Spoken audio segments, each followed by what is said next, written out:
নমস্কার বন্ধুরা, কাজল ভিলেজ কিচেনে সকলকে স্বাগত জানাই। রোজকার মতো আজও রান্নাঘরে চলে এলাম। সুজি আর মুসুর ডাল দিয়ে মজাদার সকালে জলখাবার বা রাতে ডিনারের জন্য চটজলদি কীভাবে খাবার তৈরি করবেন সেইটাই আপনাদের সঙ্গে শেয়ার করব। তার জন্য প্লিজ প্রথম থেকে লাস্ট পর্যন্ত ভিডিওটি দেখতে থাকুন, আশা করছি বেশ ভালো লাগবে। তো চলুন তাহলে শুরু করা যাক। আমার আজকে লাগছে মুসুর ডাল। মুসুর ডালটাকে খুব ভালো করে ধুয়ে নেব, 2 থেকে 3 বার ধরে ধুয়ে নেব। সাদা যে একরকম নোংরা থাকে ওইটা একেবারে ধুয়ে ফেলে দিতে হবে। অপরদিকে কড়ার মধ্যে 1.5 বাটি মতো জল দিয়ে দিয়েছি। এবারে জলের মধ্যে মুসুর ডালটা দিয়ে দেব। তো আপনারা চাইলে এটা বাড়িয়ে বা কমিয়েও নিতে পারেন। তো সবটাই দিয়ে দেব। এবার আমি এটাকে ভালো করে একটু সিদ্ধ হতে দেব। যেহেতু মুসুর ডাল খুব বেশি সময় লাগবে না সিদ্ধ হতে, খুব তাড়াতাড়ি হয়ে যাবে। ডালটাকে খুব ভালোভাবে সিদ্ধ করে নিয়েছি। এর ফাঁকে একবার নাড়াচাড়া করে দিয়েছিলাম। ডালটা একদম গলে গেছে। আর মুসুর ডাল হতে আমি আগেও বলেছি খুব বেশি সময় লাগে না। এবারে এর মধ্যে দিয়ে দেব অল্প একটু হলুদের গুঁড়ো, যাতে একটা সুন্দর রং আসে আর কালারটাও কিন্তু ভালো হবে। দিয়ে দিলাম অল্প একটু হলুদের গুঁড়ো। দেবো এবারে স্বাদ মতো লবণ। লবণটা এই ফাঁকেই দিয়ে দেব। তো লবণ আর হলুদটা মাপ মতো দিয়ে দিলাম। দিয়ে একটু খুব ভালো করে মিশিয়ে নিতে হবে। খুব ভালো করে মিশিয়ে নিলাম।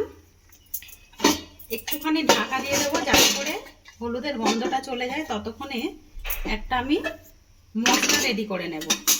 তো তার জন্য এদিকে কিন্তু গ্যাস জ্বলছে। এখানে আমি একটা নিয়ে নিয়েছি হাতা, এই হাতার মধ্যেই করে নেব। এবারে এখানে আমি নিয়েছি 1 চামচের মতো সাদা তেল, আর নিয়েছি বেশ কিছুটা কালা জিরে। দিয়ে দেব ফোড়নের জন্য কালা জিরে। এতে করে সেন্টটাও যেমন সুন্দর হবে আর টিফিনটা খেতেও কিন্তু আরও বেশি সুন্দর হবে।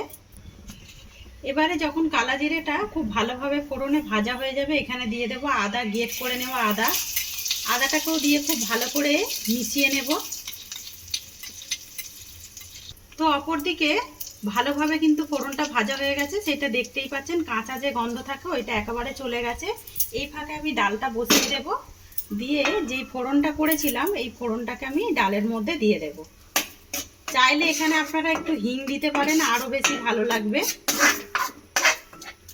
দিয়ে খুব সুন্দর করে মিশিয়ে নিলাম। এতে করে যেই খাবারটা করছি খুব সুন্দর একটা সেন্টও হবে আর খেতে কিন্তু বেশি ভালো লাগবে। এবার এখানে দেব আমি জিরে, এখানে বেশ গরম মশলা শুকনো খোলায় ভালো করে নেড়ে নিয়েছিলাম, ভেজে রাখা দিয়ে দেব। 1.5 চামচ মতো দিয়ে দিয়েছি। এখানে একটা শুকনো লঙ্কা আছে, তেজপাতা, আর এখানে রয়েছে বেশ কিছুটা ধনে। ভালো করে এবারে মিশিয়ে নেব ডালের সঙ্গে। এই ফাঁকে মিশিয়ে নিলে তাহলে কিন্তু সুজিটা দেওয়ার পরে ডালা ডালা হয়ে থাকবে না, এতে করে খুব ভালো হবে। যেই বাটিতে করে সুজি নিয়েছি আমি আগেই বলেছি এইটা সুজি দিয়েই করছি। এবারে সুজিটাকে অল্প অল্প করে দেব আর এর সঙ্গে মেশাতে থাকবো। এইভাবে সব সুজিটাই দিয়ে দিলাম। দিয়ে এবারে খুব ভালো করে মিশিয়ে নেব। এই সময় গ্যাসটাকে একটু আস্তে দেব। সুজিটাকে খুব ভালোভাবে মিশিয়ে নিলাম। একদম সুজি মিশে গেছে। এবারে আমি এইটাকে একটা থালার মধ্যে ঢেলে নেব। তো থালার মধ্যে ঢেলে নিলাম। এবারে একটুখানি ঠান্ডা করে নেব, যেহেতু সুজি হাতের মধ্যে কিন্তু গরম লাগবে।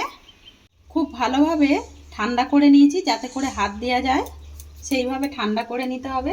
এবারে এখানে অল্প একটু দিয়ে দেব ময়দা, বেশি দেব না। হাতে করে এই যেটা নিয়েছি এইটাই দেব, তাতে করে মাখতে ভালো হবে আর বেলতে গেলেও ভেঙে যাবে না। এতক্ষণে হয়তো বুঝতেই পেরেছেন যে আমি কি রান্না করতে চলেছি। তো রেসিপিটি যদি আজকের ভালো লেগে থাকে একটা লাইক করবেন, বন্ধুদের সঙ্গে শেয়ার করবেন। তো এইটাকে এবারে খুব ভালোভাবে মাখিয়ে নেব। খুব ভালো করে মাখিয়ে নিলাম। অল্প একটু জল লেগেছিল, ওই 2 চামচের মতো জল দিয়ে খুব সুন্দর করে মাখিয়ে নিয়েছি। এবার আমি এখান থেকে লেচি কেটে নেব। ঠিক যেরকম আটা ময়দার লেচি করে থাকি আমরা রুটি পরোটা, সেই রকমই কেটে নেব। সমস্তগুলোকে লেচি কেটে নিয়ে বেশ গোল গোল করে নিয়েছি। এবার এখান থেকে একটা লেচি নিয়ে নেব। তো তার আগে একটু ময়দা ছিটিয়ে দেব। ময়দাটা যেহেতু হালকা, একটু ময়দা ছিটিয়ে দিলেই বেশ ভালো হয়। 2 পিঠ ভালোভাবে কোট করে নিলাম। এবারে এটাকে আমরা ঠিক যেরকমভাবে পরোটা বেলে থাকি সেইভাবেই বেলে নেব।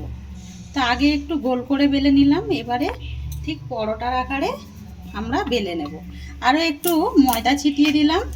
আর এই মাখাটা খুবই সুন্দর হয়, বেশ নরম নরম হয়, আর খেতে কিন্তু পরোটাগুলো অসাধারণ লাগে। সব সময় দেখবে একই পরোটা রুটি খেতে ভালো লাগে না, একটু যদি আমরা কিছু জিনিস পাল্টে বাড়িতে থাকা কয়েকটা উপকরণ দিয়ে এইভাবে পরোটা বেলে থাকি তাহলে কিন্তু বেশ ভালো লাগে। তো একটা পরোটা বেশ সুন্দর করে বেলে নিয়েছি, দেখুন কতটা সুন্দর হয়েছে, একদম ফেটেও যায়নি আর খুব ভালোভাবেই বেলা হয়েছে। পরোটাকে সাইডে রেখে দেব। অপর দিকে কিন্তু গ্যাস অন করে আমি কড়া গরম হতে বসিয়ে দিয়েছি। আমি আরও একটা পরোটা বেলে নিচ্ছি ততক্ষণে। পরোটাটাকেও বেশ ভালোভাবে বেলে নিয়েছি, কতটা সুন্দরভাবে বেলে নিলাম সেটা কিন্তু দেখতেই পাচ্ছেন। অপর দিকে কড়াটাও বেশ গরম হয়ে গেছে। এবারে বেলে রাখা পরোটাটাকে একটু ঝেড়ে নেব, ঝেড়ে নিয়ে কড়ার মধ্যে দিয়ে দেব। দিয়ে আগে দু পিঠ কাঁচা ভালোভাবে সেঁকে নেব। এক পিঠটা যখন সেঁকে যাবে তখন অপর পিঠটা উল্টে দেব। দু পিঠ কাঁচা আগে উল্টে পাল্টে ভালোভাবে ভেজে নিলাম। এবারে এর মধ্যে 1 চামচ দিয়ে দেবো সাদা তেল।